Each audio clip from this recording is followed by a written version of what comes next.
Olá, muito boa tarde para você. O Pauta Aberta desta quinta-feira, dia 18 de novembro de 2021, está no ar.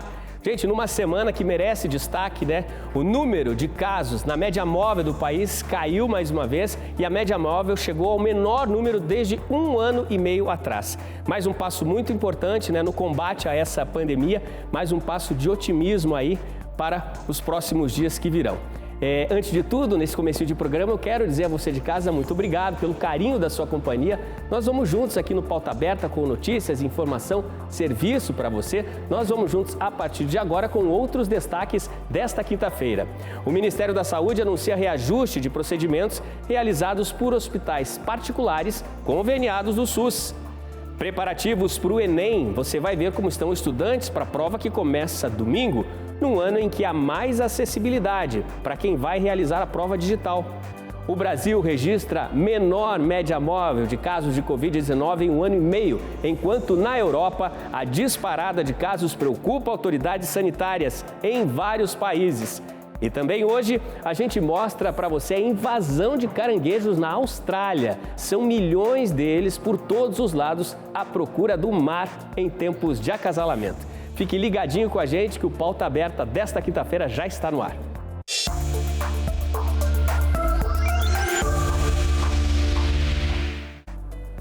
Na última etapa da viagem do presidente ao Oriente Médio, ontem em Doha, Bolsonaro esteve reunido com o governante do Catar, Emir Tamim bin Hamad Al Thani. Na pauta, no encontro, negócios e fortalecimento de laços entre os dois países. A segunda missão do presidente Jair Bolsonaro ao Catar teve por objetivo reforçar as relações entre os dois países e promover oportunidades de investimentos no Brasil. O comércio bilateral entre Brasil e Catar passou de 27 milhões de dólares em 2000 para 823 milhões de dólares em 2019. O Catar importa mais de 90% dos alimentos que consome e o Brasil é um importante fornecedor de produtos do agronegócio à população catariana. Durante visita, as duas nações exploraram oportunidades de ampliação de negócios nas áreas de economia, defesa, ciência, tecnologia, energia e inovação. Muitos acordos assinados, a confiança voltou no Brasil. Realmente o que nós vendemos aqui é a verdade acima de tudo. E pode ter certeza que essa viagem, bons frutos, nós levaremos para o Brasil. Temos falado muito em turismo na região amazônica, em cooperação na área de energia, infraestrutura, portos, aeroportos, material de defesa, material da nossa Embraer. Também ontem, na capital do Catar, Jair Bolsonaro esteve reunido com dirigentes da FIFA. Ele e a comitiva brasileira visitaram o estádio onde ano que vem será realizada a grande decisão da Copa do Mundo do Catar. Fruto dessa viagem presidencial também, anunciado pelo Ministério do Turismo, é a operação a partir do ano que vem de um voo direto entre o Rio de Janeiro e Doha, a capital do Catar. O Brasil registrou ontem a menor média móvel de casos de Covid-19 depois de 1 ano e meio. Veja só. De acordo com o consórcio de veículos de imprensa, nos últimos dados divulgados, o Brasil registrou 374 mortes em decorrência da Covid-19 nas últimas 24 horas. Já em número de novos casos, foram confirmados 12.432, fechando a média móvel em 9.335, o que representa menos 1% em relação a 2 semanas atrás e a menor média já registrada em 1 ano e meio de pandemia. Por outro lado, a média móvel de mortes subiu 14% e passa a contabilizar 260 óbitos. 8 estados registram alta no número de mortes. São eles: Amazonas, Pará, Roraima, Ceará, Piauí, Mato Grosso do Sul e São Paulo. 11 deles estão estáveis: Acre, Amapá, Maranhão, Alagoas, Bahia, Mato Grosso, Goiás, Minas Gerais, Rio de Janeiro, Santa Catarina, Rio Grande do Sul.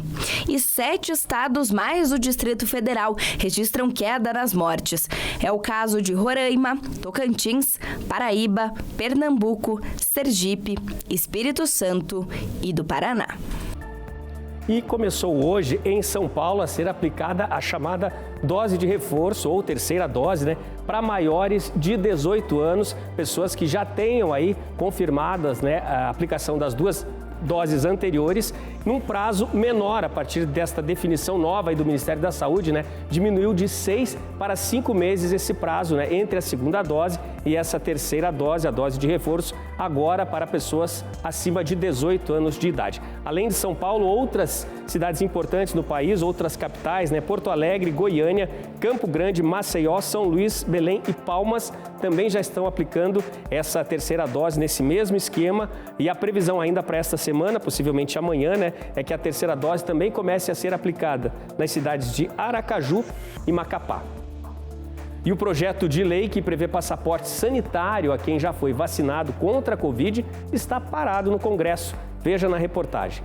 A proposta de criação do passaporte da vacina nacional completa nesta semana 4 meses parada no Congresso. O projeto de lei aguarda análise da Comissão de Seguridade da Câmara para ser votado pela última vez pelos deputados. O Senado já aprovou a medida por unanimidade. A ideia é permitir livre acesso de pessoas já imunizadas contra a Covid em espaços públicos e privados, abertos ou fechados, com ou sem aglomeração. Medida semelhante começou a entrar em vigor nesta semana no estado do Ceará, a partir de uma lei estadual. A proposta de lei federal está parada por ação de deputados contrários à obrigatoriedade da vacina. Para estes deputados, ao limitar o acesso de pessoas não vacinadas, o poder público estará privando essas mesmas pessoas do direito de ir e vir.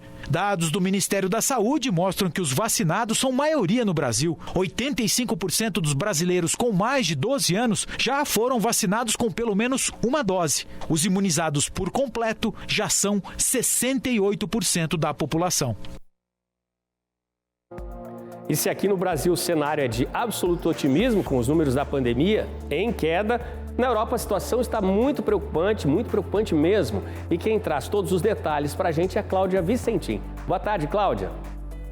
Olá, Odilon, uma ótima tarde para você e para todos. A tão esperada normalidade parece que vai demorar um pouco mais a chegar, especialmente na Europa. O relaxamento das restrições e medidas sanitárias e a chegada do inverno, período em que as pessoas ficam mais tempo em locais fechados, estão contribuindo para o aumento de novos casos no continente. Especialistas também apontam como causa da nova onda da pandemia a recusa da vacinação por grande parte dos europeus, caso da Áustria, onde foi decretado lockdown para todos os não vacinados desde a última segunda-feira. A situação na Alemanha e na República Tcheca não é melhor. Os dois países registraram recorde de novos casos em apenas 24 horas e já estudam a retomada de medidas restritivas mais rígidas, como o uso de máscaras e comprovante de vacinação em locais fechados e eventos. Regras que voltam a valer também na Bélgica, onde os moradores ainda deverão trabalhar em casa 4 dias por semana até o início de dezembro. Isso porque o país registrou uma infecção para cada 100 pessoas em 14 dias, uma das taxas mais altas da União Europeia. A Espanha vai oferecer doses de reforço a maiores de 60 anos e para funcionários de saúde. Holanda enfrenta falta de testes de Covid, enquanto o país registrou pelo segundo dia consecutivo mais de 20 mil novos casos diários. Por lá foi decretado novamente toque de recolher, assim como na Irlanda, que tem um dos melhores índices de vacinação na Europa, mas por enquanto não ofereceu doses de reforço para pessoas com menos de 60 anos. A França não apresentou aumento de casos de Covid e descarta novas medidas restritivas. A Suécia também está com os números de infecções controlados, mas seguirá exigindo comprovante de vacinação para locais públicos. A situação é crítica na Rússia, com um recorde de mortes em 24 horas, mais de 1.200 pessoas, segundo as autoridades da saúde. Números alarmantes também de novos casos em apenas um dia, 36.626. Resultado que foi medido após lockdown total de uma semana na maioria das regiões da Rússia. Por aqui é bom a gente ficar atento e não descartar a dose de reforço que foi autorizada para todos os adultos a partir deste sábado, não é, Odilon? É isso mesmo, Cláudia, é uma situação preocupante, uma situação de alerta, afinal de contas, né? Ninguém quer que essa nova onda que se espalha pela Europa, até de forma assustadora, volte a se espalhar pelo mundo todo, né? Na sua reportagem, Cláudia, né, foi explicado, os especialistas disseram, há muita resistência à vacina em alguns países da Europa, com destaque, né, para o número de casos diários na Holanda, mais de 20 mil casos num país tão pequeno como é a Holanda. E a situação está tão difícil na Alemanha, com mais essa onda, que pela primeira vez no país houve a necessidade de fazer transferência de paciente. Por falta de vagas nas unidades de terapia intensiva, a equipe do Hospital Bávaro de Freising, no sul da Alemanha, transferiu um paciente com Covid-19 para um estabelecimento no norte da Itália. A medida é inédita na Alemanha desde o início da pandemia do coronavírus. Nos 18 meses de crise sanitária, os hospitais alemães foram regularmente solicitados a cuidar de pacientes de países europeus sobrecarregados. Mas desde outubro, com a nova onda de Covid-19, a primeira economia da Europa tem se perguntado quanto tempo seu sistema de saúde vai aguentar. A aktuelle Lage hier ist erneut sehr, sehr angespannt. Wir haben 13 Patienten auf unserer Intensivstation. A situação atual é muito tensa. Temos 13 pacientes em terapia intensiva, 3 a mais do que podemos cuidar em condições normais. Devido ao estado de emergência, aumentamos nossa capacidade de novo para cuidar de todos os pacientes extras. E é preciso dizer que isso é feito às custas da nossa equipe. Intensivpatienten zu versorgen, das geht aber, und das muss man ganz klar sagen, auf Kosten des Personals. O diretor destaca que os pacientes em estado grave por coronavírus não foram vacinados. A Alemanha tem 67,7% da população vacinada e não está entre os países da Europa Ocidental com maiores taxas de imunização. Com uma taxa de incidência de 550 infecções por 100 mil habitantes em 7 dias, a Baviera é uma das regiões mais afetadas por essa onda. Em todo o país, o número de pacientes com coronavírus em terapia intensiva permanece abaixo do pico alcançado no final de 2020, mas os hospitais estão mais vulneráveis devido à grave escassez de profissionais de saúde. E a farmacêutica Pfizer vai permitir a fabricação de genéricos da pílula para a Covid-19. O remédio vai ser fornecido a 95 países de baixa e média renda. O acordo da Pfizer com a Medicines Patent Pool, uma organização apoiada pelas Nações Unidas, permitirá a concessão de licenças para que fabricantes de medicamentos genéricos façam uma versão do antiviral da Pfizer. O acesso ao genérico inclui 95 países, que cobrem cerca de 53% da população mundial. O Brasil ficou de fora do acordo.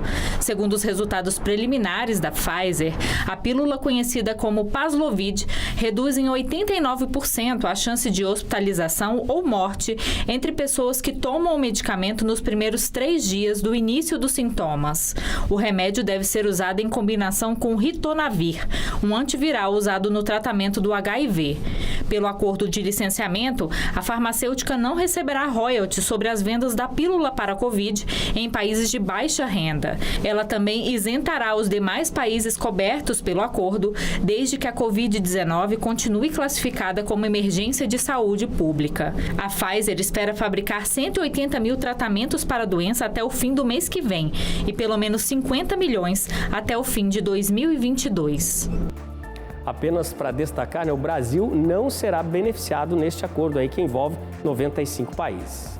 Agora a gente muda de assunto, vamos falar da Black Friday. Já tem muita propaganda, muita promessa, mas as vendas, né, das promoções devem apresentar neste ano a primeira queda, desde 2016, se for descontada a inflação acumulada em 12 meses. De acordo com a Confederação Nacional do Comércio de Bens, Serviços e Turismo, o dia de promoções marcado para 26 de novembro deve ter um recuo de 6,5% em relação ao que aconteceu ano passado. A CNC espera que as vendas cheguem a 3 bilhões e 93 milhões de reais no país. É o maior valor nominal desde que a data foi incorporada ao calendário do varejo nacional. Mas como a inflação em 12 meses acumula variação de 10,67% em termos reais, a Black Friday deverá ter uma queda em relação ao ano anterior. A expectativa é de que mais da metade das receitas venha dos setores de móveis e eletrodomésticos e de eletroeletrônicos e utilidades domésticas. Outros segmentos com expectativa de receita relevante são hiper e supermercados, vestuário, calçados e também acessórios. Agora um alerta para quem recebe benefício do INSS por estar afastado do trabalho por incapacidade temporária, o antigo auxílio-doença.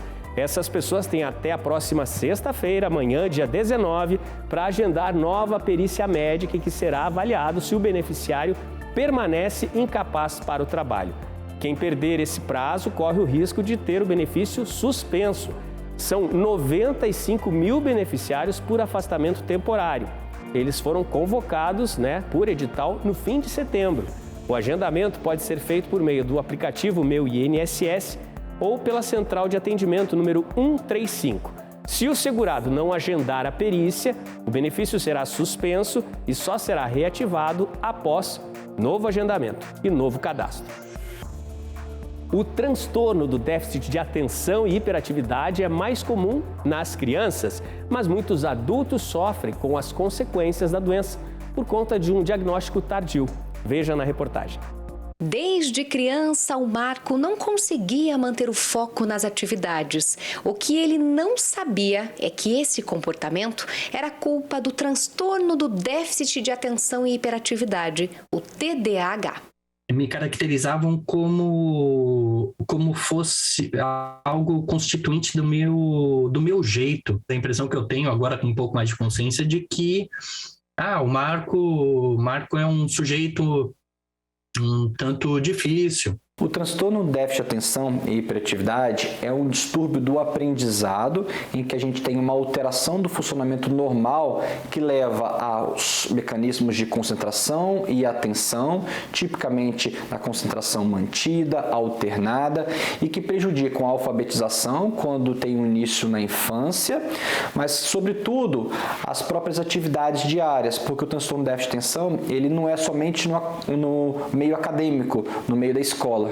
Também acontece no meio acadêmico, domiciliar, doméstico e também nas atividades de lazer. Por muito tempo, o TDAH foi considerado um transtorno infantil, mas ele também afeta muitos adultos que não tiveram esse diagnóstico quando eram crianças.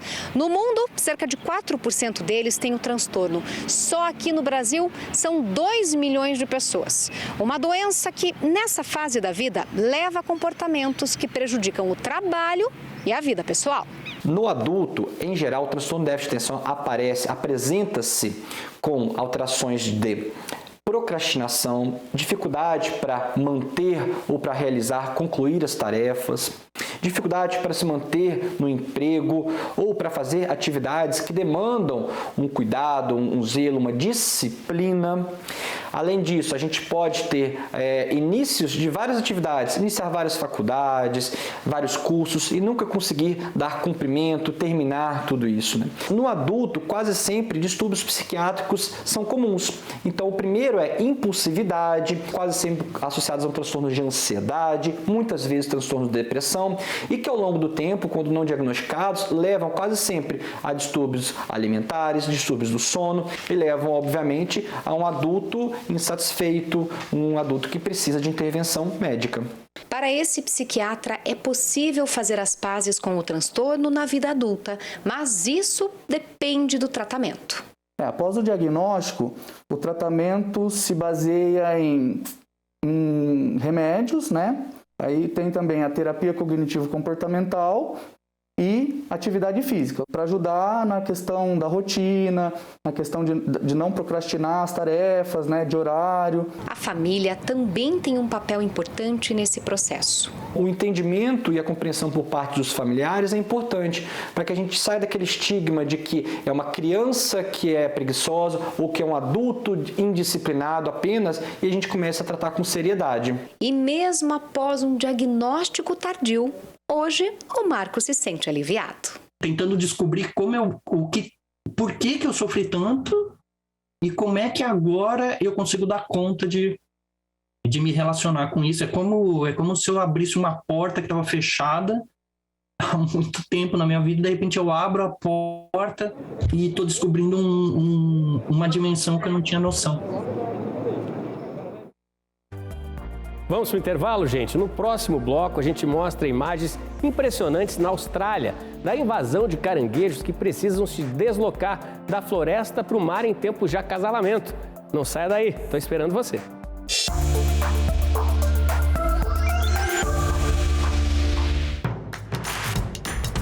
Não perca mais nenhum vídeo da TV Evangelizar. Inscreva-se agora.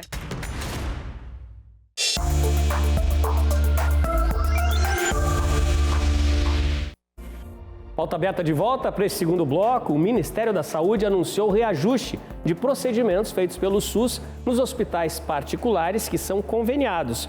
O reajuste é principalmente nos serviços de biópsia para a identificação do câncer de próstata, tratamento que é uma das prioridades para o governo neste Novembro Azul.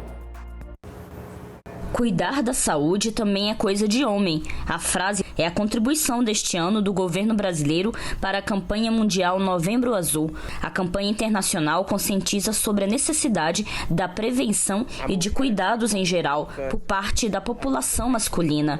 O Ministério da Saúde prioriza o combate ao câncer de próstata. Segundo o Instituto Nacional do Câncer, foram previstos mais de 65 mil novos casos somente para este ano. Cada hora perdemos 2 homens por câncer de próstata. Um câncer que pode ser tratável, que é curável. Quando diagnosticados em fases iniciais, este tumor é curável. Em fases adiantadas, os objetivos são outros. Para reforçar o movimento em prol de exames e consultas e facilitar o tratamento da doença, o governo federal decidiu reajustar os valores de alguns serviços prestados pelos hospitais conveniados ao SUS. O Ministério da Saúde pagava R$ 92 pelo exame de biópsia de câncer de próstata e, a partir de agora, os laboratórios vão receber R$ 202. Temos trabalhado para incluir novas tecnologias que são importantes, seja para o diagnóstico, seja para o tratamento com medicações quimioterápicas. Agora, esse esforço, parece um esforço pequeno, né? Mas nós mais do que dobramos o valor do exame da biópsia de próstata. Isso é uma ação fundamental. E a Caixa divulgou hoje o resultado dos lucros do último trimestre deste ano de 2021. Lucros que dispararam, olha só. A Caixa Econômica Federal registra crescimento de quase 70% no terceiro trimestre de 2021, na comparação com o mesmo período do ano passado. Já no segundo trimestre, houve uma queda de 48,8% em relação ao anterior. O lucro líquido do crescimento chegou aos 3 bilhões de reais em 2021 e no acumulado de janeiro a setembro foi de 14,1 bilhões de reais, o que representa uma alta de 87,14% em comparação com 2020. De acordo com o relatório de desempenho divulgado pelo banco, o crescimento foi possível por conta do aumento de 27,8% na margem financeira e da redução de 19% em despesas com provisão para crédito de liquidação duvidosa. Ainda segundo o banco, o aumento da carteira foi influenciado pelo crescimento em 12 meses dos agronegócios, com 79,4%, crédito comercial pessoa jurídica, 28,5%, crédito consignado, 18,4%, habitação, com 8,7% e saneamento e infraestrutura, com 5,8%. Nosso assunto agora é o Enem. A primeira prova está marcada já para este domingo, dia 21.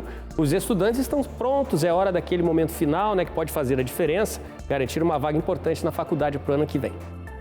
Nesta semana tem Enem e os candidatos vão poder optar por fazer a prova no formato tradicional ou digital pelo computador. Neste ano, os 2 formatos do exame vão acontecer no mesmo dia, no próximo domingo 21 e no domingo seguinte, 28 de novembro. Segundo o INEP, órgão responsável pelo Enem, as provas terão as mesmas questões e o mesmo tema da redação. Ainda em formato piloto, foram disponibilizadas 101.100 vagas para a prova no computador, distribuídas entre 99 municípios brasileiros. Já o exame físico não tem limite de vagas. Um detalhe importante é que a versão digital será realizada por aqueles que já concluíram ou que estão finalizando o ensino médio em 2021. Já os chamados treineiros só vão poder realizar a prova impressa. Agora a redação, todos os candidatos vão fazer na versão impressa, por conta do estágio digital ainda estar em teste. Então, no próximo domingo, não esqueça sua caneta de cor preta, com o tubinho transparente e boa sorte. E o Enem 2021, na versão digital, vai permitir mais recursos de acessibilidade, para as pessoas que dependem desse serviço, desses recursos e que também estão preparadas para os exames. Olha só.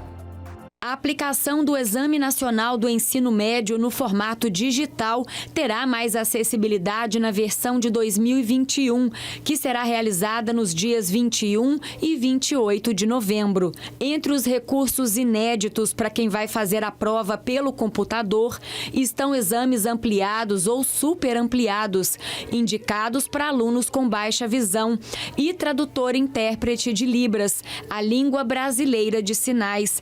Além disso, também será permitido levar materiais próprios que auxiliem os candidatos com deficiência, como lupa, máquina de escrever em braille e aparelhos auditivos. Os recursos de acessibilidade vão ajudar alunos como Lucas, que está terminando o ensino médio e vai fazer o Enem pela primeira vez. Ele solicitou para fazer a prova em Libras, a língua brasileira de sinais.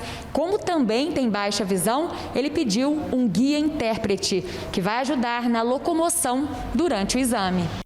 Eu vou estar relaxado no momento da prova e me preocupar só com as alternativas e não me preocupar em conseguir ler o texto que está escrito na prova. Eu vou ter uma estrutura que vai me apoiar nesse momento. Desde 2017, o INEP, órgão que coordena o Enem, passou a oferecer uma videoprova em Libras. Destinado a pessoas surdas ou com deficiência auditiva, o recurso traduz todas as questões e opções de resposta para a língua brasileira de sinais por meio de um vídeo.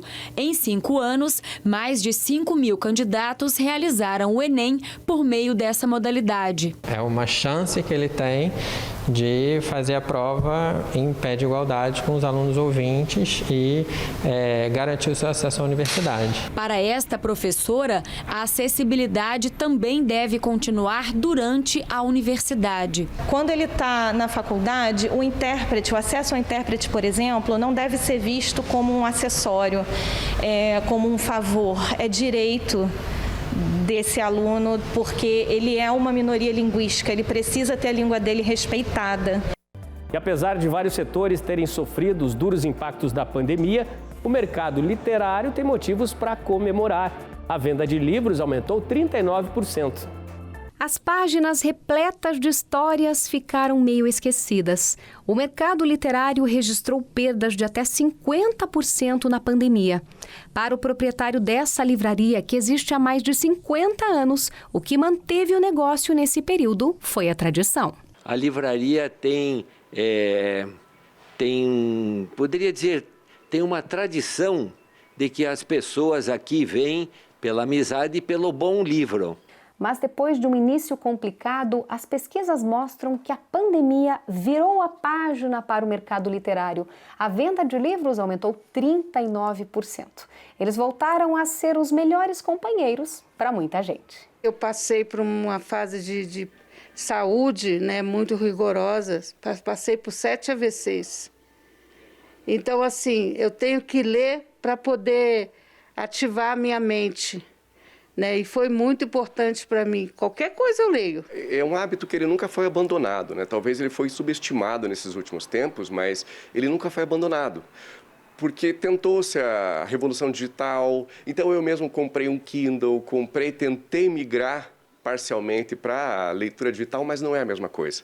Então, depois de um certo tempo, quem gosta de ler, ou quem tem o hábito de ler, acaba voltando para o livro físico, para você poder escolher, visitar a livraria. Então, isso realmente não tem como substituir.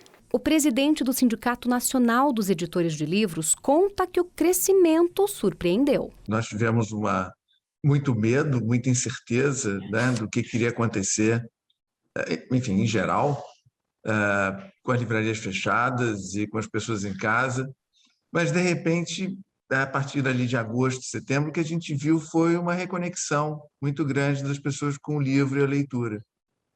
Isso não foi um fenômeno só no Brasil, isso foi um fenômeno mundial.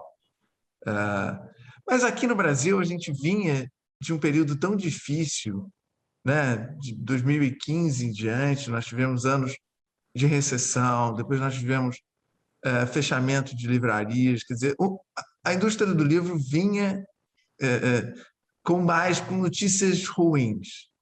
E, de repente, ela ter essa recuperação nesse momento tem um aspecto de muita esperança. Esperança que não diminui mesmo com a retomada da rotina, onde há muitos concorrentes para os livros. É nosso papel estar presente na vida das pessoas, dizendo: lembra como foi bom reconectar com o livro? Se você leu, porque a gente já sabe muito mais o que as pessoas estão lendo, né? Então você consegue dizer: olha, se você leu As 5 Linguagens do Amor, eu tenho um outro livro aqui para te recomendar que é muito bom. O fato é que mesmo com o resgate do hábito da leitura, o brasileiro ainda lê pouco, uma média de 2 livros por ano. Para quem entende bem do assunto, é na infância que o estímulo deve começar. Anteriormente, os pais contavam história. Hoje eles não têm tempo. É muito importante o resgate ético, moral, filosófico da criança. Bons números, mais leitura para todos. Que bom! Nós estamos na Semana da Consciência Negra e você sabe por que é tão importante para o nosso país ter protagonistas negros? Veja na reportagem. Ei, galera! O baiano Adriel tem 13 anos e influencia os jovens a ler por meio das redes sociais. Ele manda letra sobre a importância de ter personagens negros na literatura. Ter pessoas negras como os personagens principais, seja de filme, séries e livros, é muito importante, principalmente na questão da representatividade. Existem muitas poucas séries, muitos poucos filmes e livros com personagens negros como principais. A tia Lu, professora no Rio de Janeiro, inspirada pela história da menina Lua Oliveira, que criou 6 bibliotecas nas comunidades, escreveu um livro sobre a jovem de 12 anos. Ela lembra a emoção de quando soube que seu livro seria publicado. Como uma menina preta de subúrbio ia ter um livro editado. E aí eu só chorava, porque era assim, uma alegria muito grande. O presente que eu dei para a Lua virou meu maior presente. Estevão Ribeiro escreveu algumas histórias da personagem Milena, da Turma da Mônica. Sabendo da importância da existência de autores negros, criou a Retinta, tirinhas sobre uma menina que tem orgulho de ser preta. Quando eu resolvi, aos 14 anos de idade, produzir minhas próprias histórias e quadrinhos, eu não tinha referência alguma com qual eu me identificasse, né? Então, assim, mais do que temos personagens negros nos quadrinhos, na literatura, né, nos livros infantis, é muito importante as pessoas entenderem que existem criadores negros por trás, porque isso também atiça não só a criança na leitura, mas também amplia os seus sonhos. André Lúcio Bento é professor do Distrito Federal e autor de Tâmara e Tamarindo, autor negro criando personagens negros. E para ele, esses personagens devem mudar paradigmas. Quando as crianças negras não veem nos livros de literatura personagens negras, essa ausência quer dizer muita coisa, e essa ausência tem a ver também com preconceito, com o próprio racismo. Ou então, quando a criança negra vê apenas personagens negros relacionados à violência, ou à subalternidade, ou ao mundo das drogas, essa representatividade, então, estereotipada, é negativa para a formação da criança negra. Como o caminho para que essa representatividade seja efetiva ainda é longo, que tal encerrar essa reportagem com uma dica do Adriel para as crianças? E o livro que eu indico é Filhos de Sangue e Osso, que tem como personagem principal a Zélia, que é uma mulher preta, e em volta de todo o livro, quase todos os personagens são pessoas pretas. O Pauta Aberta mostrou ontem para você as imagens que foram flagradas, por uma telespectadora. São essas imagens de uma mulher que no alto do prédio, muito possivelmente no apartamento onde trabalha fazendo o serviço de limpeza em Curitiba, ela sobe no parapeito, se agacha e sem nenhum equipamento de segurança se apoia ali para fazer a limpeza do lado de fora da janela. O detalhe é que ela está no 13º andar do prédio. Com esta imagem, nós destacamos o que não deve ser feito na hora da limpeza de um apartamento. Em primeiro lugar, porque a trabalhadora está colocando a própria vida em risco. Se escorrega, se despenca, não há chance de sobreviver. E considerando o caso de um acidente em situação semelhante, o que, graças a Deus, não foi o que aconteceu no caso dessa trabalhadora, para o empregador, as consequências jurídicas seriam pesadíssimas. Isso sem falar no trauma, na dor, principalmente para amigos e familiares. Eu destaco, numa situação hipotética de um acidente, o que não é o caso dessa imagem. O Pauta Aberta ouviu o Corpo de Bombeiros, que comentou sobre riscos desnecessários, aos quais os trabalhadores acabam se expondo.